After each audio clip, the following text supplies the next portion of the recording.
बच्चे बस समझने पे फोकस करना है, कुछ ज्यादा नहीं करना है। आने दीजिए, बाकी बच्चे भी आ रहे हैं। ठीक, तो जो भी आपने क्लास 6 में पार्ट 2 लिया था, सेल स्ट्रक्चरल यूनिट, समझ में नहीं आया था। सेल फंक्शनल यूनिट समझ में नहीं आया। Cell fundamental unit of life है, तो लाइफ चलाने के लिए जो भी चीजें चाहिए अकेला एक सेल परफॉर्म खुद से कर लेता है, इसलिए फंडामेंटल यूनिट ऑफ लाइफ कह दिया। सेल बनाने के 4 क्राइटेरिया मैंने आपको बताया। चलिए बताइए तो 4 क्राइटेरिया। मस्तक अहमद सब दिखाई दे रहे हैं, ठीक है। 4 क्राइटेरिया क्या थे? सेल बनने के 4 क्राइटेरिया क्या क्या होने चाहिए, तभी हम कंप्लीट सेल कहेंगे, अदरवाइज उसे कंप्लीट नहीं कहेंगे। तो बोलिए क्या क्या था? चलिए मैसेज बॉक्स में जाइए, आंसर कीजिए। सबसे पहले आंसर बताइए, बाहर का बाउंड्री बताइए, क्या नाम देंगे? सबसे पहले सेल बनने के लिए सबसे पहले बाहर का बाउंड्री बनाना पड़ेगा, जिसे हम लोग क्या कहेंगे? बोलिए, PM Narendra Modi and CM Hemant Biswa Sharma नहीं कीजिएगा। हाँ, पीएम मतलब प्लाज्मा मेम्ब्रेन और सीएम मतलब सेल मेम्ब्रेन, ठीक। अंदर में जहां रिएक्शन परफॉर्म होगा, बोलिए क्या कहेंगे इसे? बोलिए क्या कहेंगे? सेल के अंदर फ्लूइड पार्ट होना चाहिए, इट इज अ साइटो मतलब सेल, प्लाज्मा मतलब फ्लूइड, ठीक। जहां सारा रिएक्शन होगा, हमारे अंदर बहुत सारे रिएक्शन होते हैं, हजारों रिएक्शन होते हैं, हाँ, सारे रिएक्शन को एक साथ कंबाइंड फॉर्म में कहते हैं बेटा मेटाबॉलिज्म। सारे रिएक्शन को एक साथ जोड़ दीजिए, मेटाबॉलिज्म। कोई फ्लूइड पार्ट होगा वही तो रिएक्शन होंगी। और तीसरा प्रोटीन फैक्ट्री होगा। बोलिए क्या है प्रोटीन फैक्ट्री? आप सभी को मालूम है ना, बोलिए क्या होगा? Ribosome, protein factory. और चौथा prime minister, real prime minister. वो तो ये प्राइम मिनिस्टर तो फर्जी वाला था, हाँ, रियल प्राइम मिनिस्टर जो पूरे सेल के गुण को कंट्रोल करे, हर चीज को कंट्रोल करे, इसका नाम है बच्चा जेनेटिक मटेरियल। वो बना होना चाहिए डबल स्टैंडर्ड डीएनए से, यानी डीएनए का तो बना हो लेकिन 2 धागे वाला, 1 धागे वाला नहीं, 2 धागे वाला, डबल स्टैंडर्ड, ठीक है। सर प्रोटीन कैसे बनता है? एक लाइन में थोड़ा सा सीखिए। मान लीजिए बच्चा, डीएनए है ना, वो प्रिंसिपल है, हेड मास्टर। डीएनए हेडमास्टर है, पूरे स्कूल को कंट्रोल करता है ना, ठीक है। अब मान लो स्कूल में छुट्टी होनी है, तो क्या बच्चा हेडमास्टर, प्रिंसिपल सर क्या हर क्लासरूम में जाएंगे, बोलेंगे भाई छुट्टी है 1 हफ्ते की? नहीं, ऐसा नहीं होता। जो प्रिंसिपल सर है, हेडमास्टर सर है, वो क्या करेंगे? वो अपने एक क्या लिखेंगे? मैसेज लिखेंगे, नोटिस लिखेंगे, और इस नोटिस को बेटा प्यून को दे देंगे। इस प्यून का नाम बच्चा आरएनए है, इस प्यून का नाम आरएनए है। तो डीएनए ने अपने सारे के सारे इंफॉर्मेशन को, अपने मैसेज को अपने छोटे प्यून को दे दिया, जिसका नाम आरएनए है। ये येलो वाला तो डीएनए था, जो प्रिंसिपल है, हेडमास्टर सर है, वो डीएनए है, और जो प्यून है वो आरएनए है। RNA ribonucleic acid, DNA deoxy ribonucleic acid, आपको तो आता है। अब ये आरएनए जाएगा, प्यून क्या कहता है? जाता है।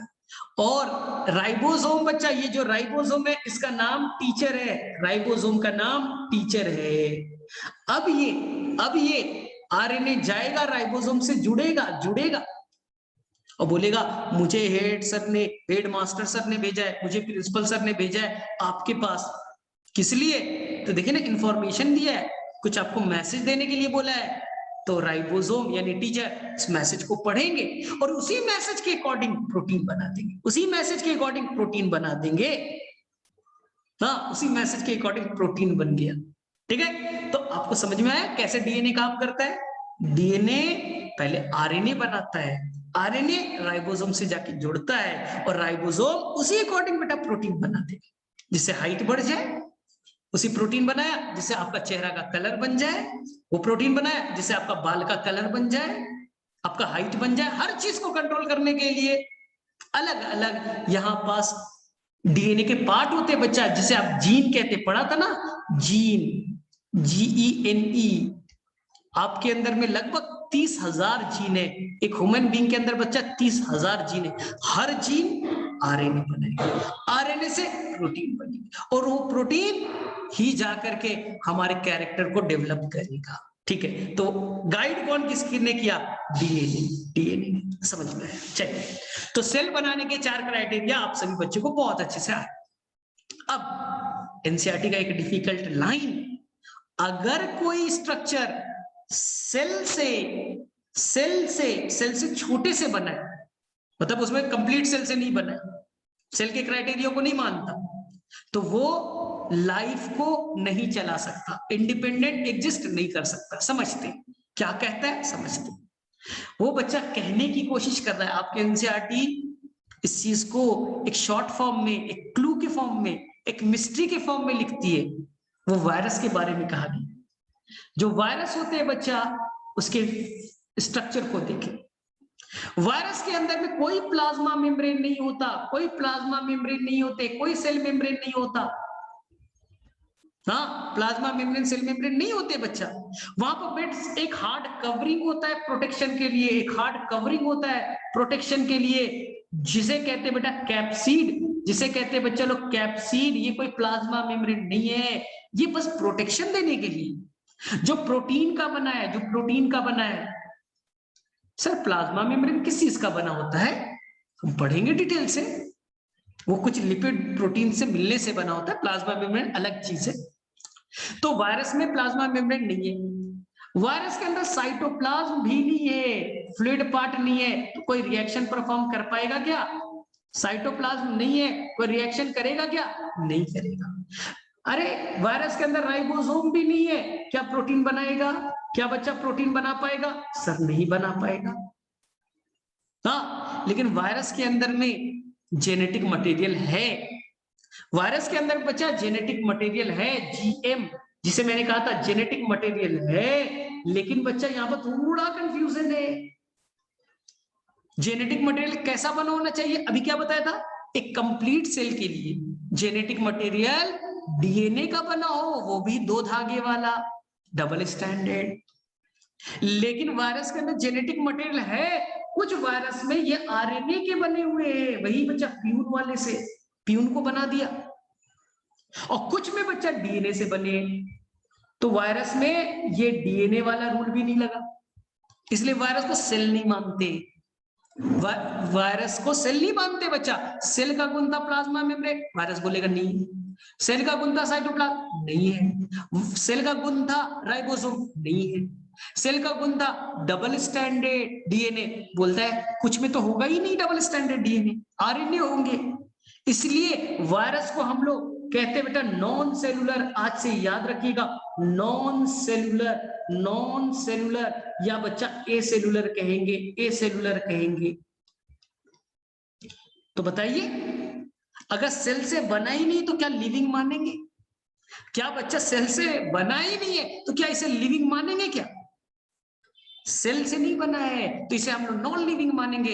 इसमें रिप्रोडक्शन नहीं हो सकता, ग्रोथ नहीं हो सकता, रिएक्शन नहीं कर सकता ना, ये बच्चा नॉन लिविंग अभी मान लेते। सेल से ही नहीं बनाएगा, राइबोसोम नहीं है, प्रोटीन नहीं बनाएगा। ठीक है, अब देखिए, इसलिए वायरस को बच्चा अपने लाइफ चलाने के लिए, वायरस को अपना लाइफ चलाने के लिए खुद से तो चला नहीं सकता, क्योंकि सेल से बना नहीं है, और सेल से जो भी छोटा पार्ट होगा इंडिपेंडेंट लाइफ नहीं चला सकता, वायरस नहीं चला सकता इंडिपेंडेंट लाइफ। इसलिए बच्चा वायरस को चाहिए होस्ट। ये वायरस था, ये देखिए बच्चा, ये वायरस था, ये अपना लाइफ नहीं चला सकता, इसलिए वो ढूंढ रहे हैं बच्चा होस्ट को। होस्ट के अंदर में एक बार इंटर कर जाए, होस्ट के अंदर में इंटर कर जाए किसी तरह से, हम होस्ट हैं, प्लांट होस्ट है, किसी तरह से हमारे अंदर इंटर कर जाए, तो ये वायरस वहां जाने के बाद हमारे राइबोसोम को यूज करेगा और अपना प्रोटीन बना लेगा, हमारे साइटोप्लाज्म को यूज करेगा, अपना रिएक्शन परफॉर्म कर लेगा, अपना नंबर बढ़ा लेगा, अपना ग्रोथ कर लेगा, रिप्रोडक्शन कर लेगा। यानी कि उसे बच्चा हमारे जरूरत पड़ी, इसलिए बोलते हैं ना, जब वायरस हमारे अंदर में आ गया तो वो बच्चा अपना नंबर बढ़ा सकता है, अपना रिप्रोडक्शन कर सकता है। अपना रिएक्शन कर सकता है। तो वायरस जब सेल के अंदर आ गया, होस्ट के अंदर आ गया, तो ये बेटा लिविंग होगा, क्योंकि लिविंग के गुण शो करेगा। नंबर बढ़ा सकता है, ग्रोथ कर सकता है, सारा चीज करेगा जो लिविंग करते हैं ना, क्योंकि हमारा यूज कर लिया। और जब तक वायरस बाहर था, राइबोसोम ही नहीं है, ठीक है, राइबोसोम है ही नहीं, प्रोटीन बना ही नहीं सकते हो, ठीक है, उसके अंदर में साइटोप्लाज्म नहीं, रिएक्शन कर ही नहीं सकते हो। इसलिए कहते हैं, बच्चा आपने नाम सुना होगा कि वायरस जब तक बाहर है, वायरस बच्चा जब तक बाहर है नॉन लिविंग है, लेकिन अंदर में आ गया, अंदर में आ गया तो वो लिविंग वाले गुण शो कर सकता है। अंदर आ गया तो हमारा यूज कर लेगा। अब समझिए कोरोना वायरस की कहानी को, अब समझिए बच्चा कोरोना वायरस की कहानी कितने अच्छे से समझ में आएगी।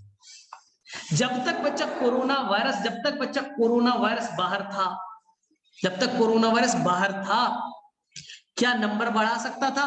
नहीं। क्या रिप्रोडक्शन कर सकता था? कोई रिएक्शन कर सकता था? नहीं। अकेला था बच्चा, देखिए ये अकेला था, ये अकेला था, ये कोरोना वायरस है। क्या प्लाज्मा मेम्ब्रेन है? नहीं। साइटोप्लाज्म है? नहीं। क्या इसमें राइबोसोम है? नहीं। कुछ नहीं कर सकता बच्चा, बाहर कुछ नहीं कर सकता।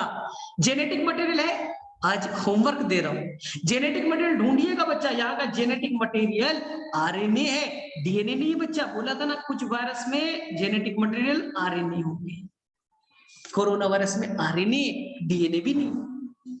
ये बेचारा कुछ नहीं कर सकता, लड्डू है, लड्डू, लड्डू बता, जीरो जीरो है, कुछ नहीं कर सकता। वो ढूंढ रहा है तुम्हें, तुम मिल गए, तुम तो बेटा हीरो बन के घूम रहे थे, तो बेटा अभी सारा हीरो अभी जीरो कर देगा। तुम बेटा हीरो हो, तुम्हारे अंदर किसी तरह से आ गया। सर कैसे आ गया हमारे अंदर में?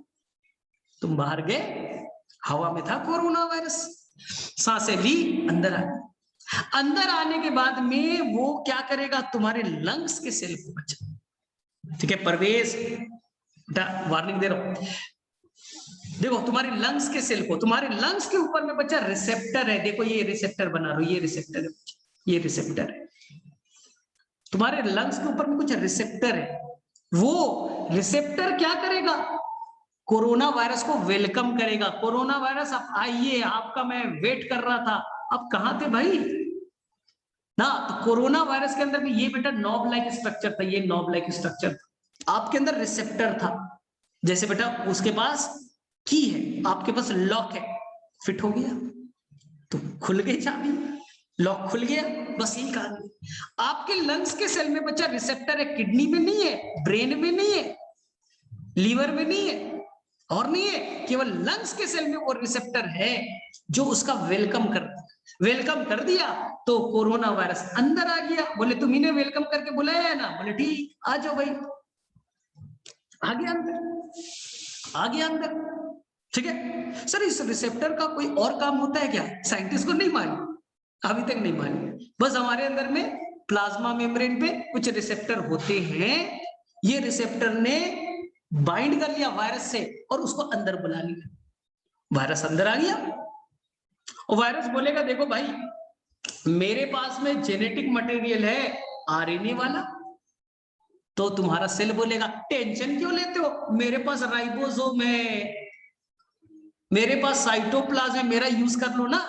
तो बेटा वायरस एक बार आ तो सकता है, लेकिन वो हाईजैक कर लेगा, तुम्हारे सेल को हाईजैक कर लेगा, पकड़ ले लो बेटा। बहुत बुलाए थे ना, यानी तुमने किसी को अपने घर में बुलाया, तुम्हारे घर वाले को बंधक बना लिया, लो बेटा बहुत काबिल बन रहे थे तो लो आ गया। तो अब वायरस अंदर आ गया, अपने जेनेटिक मटेरियल को भेजा राइबोसोम के पास, जाओ राइबोसोम से जुड़ो, बुलाया है ना, बोला। अब राइबोसोम ने क्या बना दिया? प्रोटीन। कौन वाला प्रोटीन? कैप्सिड वाला, वायरस के बाहर कवरिंग वाला, वायरस के बाहर की कवरिंग वाला ढेर सारे प्रोटीन तैयार कर दिए। देखा साइटोप्लाज्म वही है, रिएक्शन हो ही रहे, सारा चीज हो रहा है। और बोला ऐसा करो मेरा नॉब भी बना दो, मेरा नॉब भी बना दो। देखो तुम्हें बेटा तुम खुद बना रहे हो, वायरस तो अकेला आया था, तुम खुद उसका फैक्ट्री बन गए। अब बेटा तुम्हारा सेल को वो, तुम्हारे सेल, तुम्हारे लंग्स को वो फैक्ट्री की तरह यूज कर रहे हैं। और जेनेटिक मटेरियल बोलेगा कि मैं अपना कॉपी बना लेता हूं भाई, अब फ्री हो गया ना, पूरा बन गया मेरा, मेरा बाहर का कवरिंग कैप्सिड बन गया, मैं अब अपना कॉपी बना के एक एक डाल देता हूं, एक एक डाल देता हूं, एक एक डाल लेता हूं। सोचो कितना कोरोना वायरस आया था सिंगल अकेला, विदिन आधे घंटे भी नहीं बचा, थोड़े देर में देखो ना, यहाँ पास लगभग 100 बन गए, 100 बन गए। ठीक, अब बोलेगा तुम्हें हाईजैक हो गया, तुम्हारा घर का सारा सामान लूट लिया। अब बोलेगा कि रुको ना, ये वाला जो तुम्हारा बाहर का कवरिंग है ना, ये टूट नहीं रहा है, तो तुम्हारे ही राइबोसोम को बोलेगा कुछ ऐसा प्रोटीन बनाओ कि इसे तोड़ो इसको, तो तुमने ही बच्चा ऐसा प्रोटीन बनाया, इससे तोड़ दिया। अब देखो टूट गया। अब कोरोना वायरस बाहर आएगा और दूसरे लंग्स के सेल पे अटैक करेगा, फिर उसके अंदर इंटर किया, हाईजैक कर लिया, हजारों कॉपीज बनाया, फिर दूसरे सेल पे अटैक किया। तो धीरे धीरे लंग्स के सेल जो है, लंग्स के सेल क्या होते जा रहे हैं, अरे तुम्हारे अंदर मान लो 100 सेल थे, धीरे धीरे आज इंटर किया कोरोना वायरस, कॉपी बनाते जा रहा है, लाखों करोड़ों बच्चा, लाखों करोड़ों कॉपीज बनाएगा, और तुम बनाओगे, तुम बच्चा उसका फैक्ट्री बन चुके हो, हाईजैक हो चुके हो। और धीरे धीरे लंग्स के सेल धीरे धीरे डिग्रेड होने लगेंगे, लंग्स के सेल बच्चा मरने लगेंगे। और लंग्स का काम क्या होता है, लंग्स का काम क्या होता है, ऑक्सीजन का लेना, CO2 को छोड़ना, रिस्पिरेशन में हेल्प करना। अगर लंग्स का सेल अगर डिग्रेड हो रहा है, मर रहा है, तो क्या बेटा ऑक्सीजन ले पाओगे, क्या बच्चा रिस्पिरेशन कर पाओगे। इसलिए जिसे कोरोना का अटैक होता है, उसके अंदर क्या प्रॉब्लम होता है, सांस नहीं ले पाते, ऑक्सीजन की डिफिशियंसी होती है। अगर लंग्स ही नहीं काम कर रहा है, इन्फेक्टेड हो गया पूरा लंग्स, 90% लंग्स खराब हो गया, 80% लंग्स खराब हो गया, लंग्स काम नहीं कर रहा है, ऑक्सीजन कैसे जाएगा बॉडी में, ऑक्सीजन के बिना लाइफ कैसे चलेगा। तो तुमने सुना ना, कितने इंडिया में बेटा लाखों की ऑक्सीजन की डिफिशियंसी से, ऑक्सीजन की कमी से डेथ हो गया।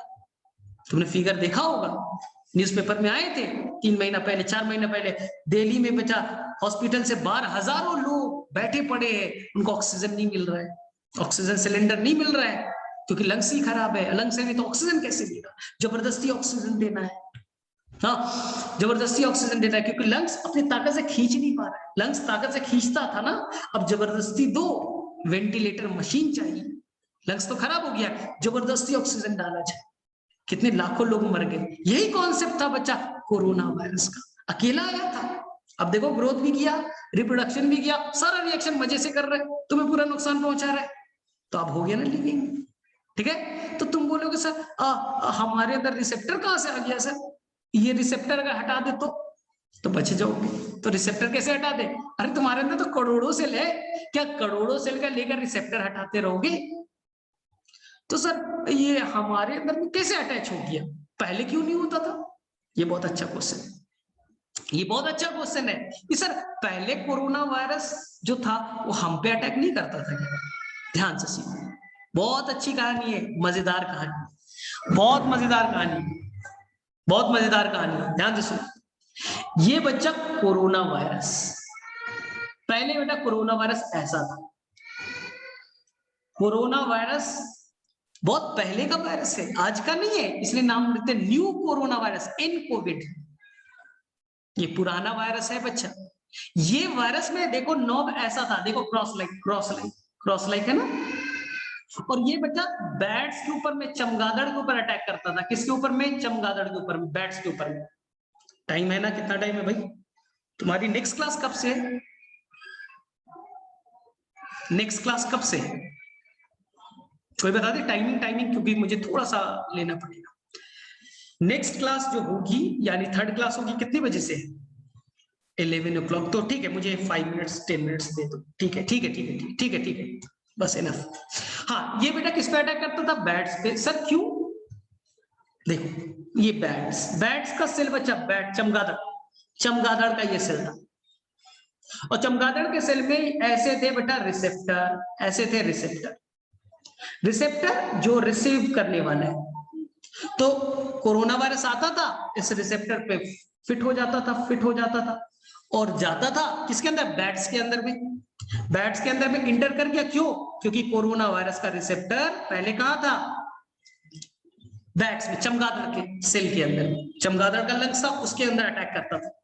वहां जाता था, उसके लंग्स को खराब कर देता था, अपने नंबर को बढ़ा देता था, और नुकसान किसे पहुंचता था? बैट्स को, चमगादड़ चमगादड़ चमगादड़ मर गया। सर चमगादड़ पे अटैक करता था, तो हम पे कहां से आ गया? ह्यूमन बीइंग में कहां से आ गया सर? बहुत इंटरेस्टिंग है, सुनो, बहुत अच्छा कहानी है। हुआ क्या, 2019 वुहान, 2019 चाइना का शहर वुहान, वुहान जहां सबसे पहली बार कोरोना वायरस डिटेक्ट हुआ जो इंसान पे अटैक करता था। सर क्यों? देखिए, ये कोरोना वायरस पुराना वाला था जो चमगादड़ के ऊपर में, बैट्स के ऊपर में अटैक करता था। जेनेटिक मटेरियल क्या था बच्चा? ये था आरएनए, ठीक। लेकिन इसके अंदर में, ध्यान से सुनना, इसके अंदर में बच्चा म्यूटेशन हो गया। सर म्यूटेशन क्या होता है? इसके अंदर में बदलाव आ गया। म्यूटेशन मतलब चेंजेस, याद रखना, म्यूटेशन का मतलब चेंजेस आना। किसी तरह से उसके अंदर म्यूटेशन आ गया, चेंजेस आ गए, और कोरोना वायरस ने अपने स्ट्रक्चर को चेंज कर लिया, और वो बच्चा बन गया ऐसा, वो बच्चा बन गया ऐसा, बन गया ऐसा, बन गया, उसके अंदर बदलाव आ गया, चेंजेस आ गया, वो अपना रूप चेंज कर लिया, अपना नॉब को चेंज कर लिया। तो सर अब नॉब चेंज हो गया, सर किसने किया? तो इसकी दो कहानी। अब ये नॉब चेंज हो गया, देख लीजिए, ये नॉब चेंज हो गया। अब ये आराम से बच्चा, ये आराम से ह्यूमन के सेल पे अटैक कर सकता है, क्योंकि हमारा रिसेप्टर इनसे अब फिट हो जाएगा, हमारा रिसेप्टर इनसे फिट हो जाएगा। पहले फिट नहीं हो रहा था। पहले देखिए, हमारा लंग्स का सेल, हमारे ऊपर में रिसेप्टर अलग थे, ये फिट नहीं हो पा रहा था, ये वाला यहां फिट नहीं हो रहा था, अब फिट होने लगा, इसलिए अब हमारे अंदर इंटर कर गया, हमारे अंदर तबाही लेते आया। तो सर म्यूटेशन यानी बदलाव, चेंजेस क्यों आया सर? पहले क्योंकि इसका जेनेटिक मटेरियल बेटा आरएनए है, आरएनए में बदलाव जल्दी आ जाता है, चेंजेस आसानी से हो जाता है। अगर जेनेटिक मटेरियल डीएनए होता ना, तो चेंजेस नहीं आता, बदलाव नहीं आता, अपने आप को चेंज नहीं कर सकता। तो सर कैसे हो गया? इसकी दो कहानी, इसकी दो कहानी। म्यूटेशन होने की दो कहानी है। पहली कहानी ये है बच्चा, जो अमेरिका बोलता है, अमेरिका बोलता है कि देखिए ये कोरोना वायरस पहले ऐसे था, ऐसे था, ऐसे था, बैट्स पे अटैक करता था, चमगादड़ के ऊपर अटैक करता था, लेकिन चाइना के साइंटिस्टों ने, चाइना के साइंटिस्ट ने बच्चा आर्टिफिशियली कुछ रेस से, कुछ केमिकल से उसमें चेंजेस लेते आया, उसके अंदर चेंज कर दिया, और चेंज हो गया, तो ये वायरस अपना रूप चेंज कर लिया, ये वायरस बेटा अपना रूप चेंज कर लिया। ये अमेरिका मानता है, ये अमेरिका मानता है कि चाइना में बहुत बड़े वुहान में रिसर्च लैब है, जहां पर वायरस पे काम होता है, उसी में रिसर्च के दौरान में, वहां के साइंटिस्ट शायद चाहते नहीं होंगे, रिसर्च के दौरान में चेंजेस हो गया, और यही अब नया रूप ले लिया जो इंसान पे अटैक कर सकता था, और उसी लैब से वहां के साइंटिस्ट को हो गया, जो रिसर्च कर रहा था, वो अब पूरे शहर में फैला, एक को हुआ, फिर तो धीरे धीरे धीरे पूरा फैल गया। तो ओरिजिनेशन की कहानी अमेरिका मानता है कि चाइना ने या तो जानबूझ के किया है, या तो उसके लैब में गलती से हो गया। चाइना बोलता है नहीं नहीं, ऐसा वैसा हुआ नहीं है, तुम मुझ में इल्जाम लगा रहे हो। आपने भी पढ़ा होगा, इंडिया में भी न्यूज में बहुत आया कि चाइना ने फैलाया, चाइना ने फैलाया, चाइना ने बनाया कोरोना वायरस। चाइना क्या बोलता है सुनिए, चाइना बोलता है कि देखो भाई, ये कोरोना वायरस पुराना वाला था, किस पे अटैक करता था? बैट्स पे, चमगादड़ पे। ये बैट्स के अंदर इंटर किया, चमगादड़ के अंदर इंटर किया, बैट्स जंगल में घूम रहा था, बैट चमगादड़ जंगल में घूम रहा था, और उसके एक्सक्रीटरी मटेरियल से, उसके एक्सक्रीटरी मटेरियल से ये बच्चा, ये कोरोना वायरस नीचे फील्ड में आ गया, जंगल में आ गया, और किसी तरह से इसके एक्सक्रीटरी मटेरियल को किसी बच्चा वाइल्ड एनिमल ने, जंगली जानवर ने खा लिया या इंटेक कर गया, किसी तरह से वाइल्ड एनिमल्स के अंदर में ये चला गया, जंगली जानवर के अंदर चला गया, और वाइल्ड एनिमल्स के अंदर में जाने के बाद उसके अंदर में चेंजेस हो गए, उसके अंदर में जाने के बाद उसके अंदर थोड़ा बदलाव आ गए, और ये कोरोना वायरस ऐसा रूप ले लिया, ऐसा रूप ले लिया, ठीक। अब देखो, ये चेंजेस कहां हो गए? वाइल्ड एनिमल्स में, जंगली जानवर, वुहान में क्या है, आपने पढ़ा होगा दिसंबर 2019 वुहान में वाइल्ड एनिमल्स का बड़ा सुपर मार्केट है। मार्केट नहीं बेटा, सुपर मार्केट है, जहां पर लाखों जंगली जानवर बिकते हैं, लोग खाने में यूज करते हैं, वहां बोलते हैं ना कुछ भी खा लेते चाहे। तो दिसंबर 2019 में वहां के मार्केट में ये एनिमल्स को लाया गया और लोगों ने बेटा उसी को कंज्यूम कर लिया, खा लिया। तो शायद वहीं से ये ओरिजिनेट हुआ है, ये बेटा चाइना मानते हैं। इसलिए तुम सुनते हो वहां के वाइल्ड जो मार्केट था वहां से स्प्रेड हुआ, धीरे धीरे उस शहर में स्प्रेड हुआ, उसके बाद में एक बार मेरे अंदर आ गया, मैं तो फैक्ट्री हूं भाई, एक आया करोड़ों बन जाएगा, फिर मैं तुम्हें दूंगा, लाखों को फैला दूंगा, फिर तो लाखों को फैल जाएगा। तो फर्स्ट ओरिजिनेशन की कहानी बहुत डिबेट वाली। अमेरिका बोलता है नहीं, चाइना ने जानबूझ के बनाया, चाइना ने जानबूझ के बनाया है वर्ल्ड को परेशान करने के लिए। तो अमेरिका भी इन्वेस्टिगेशन कर रहा है। थोड़ा न्यूज अगर थोड़ा देखते होगे तो अमेरिका ने अभी बेटा बोला है कि देखो, तुमने बोला दिसंबर 2019 में ओरिजिनेट हुआ है ना, अमेरिका ने कहां से पता कर लिया कि जो वुहान के लैब था, जहां रिसर्च लैब था, वहां बच्चा सितंबर में ही कुछ साइंटिस्ट को कोरोना वायरस का अटैक हुआ था।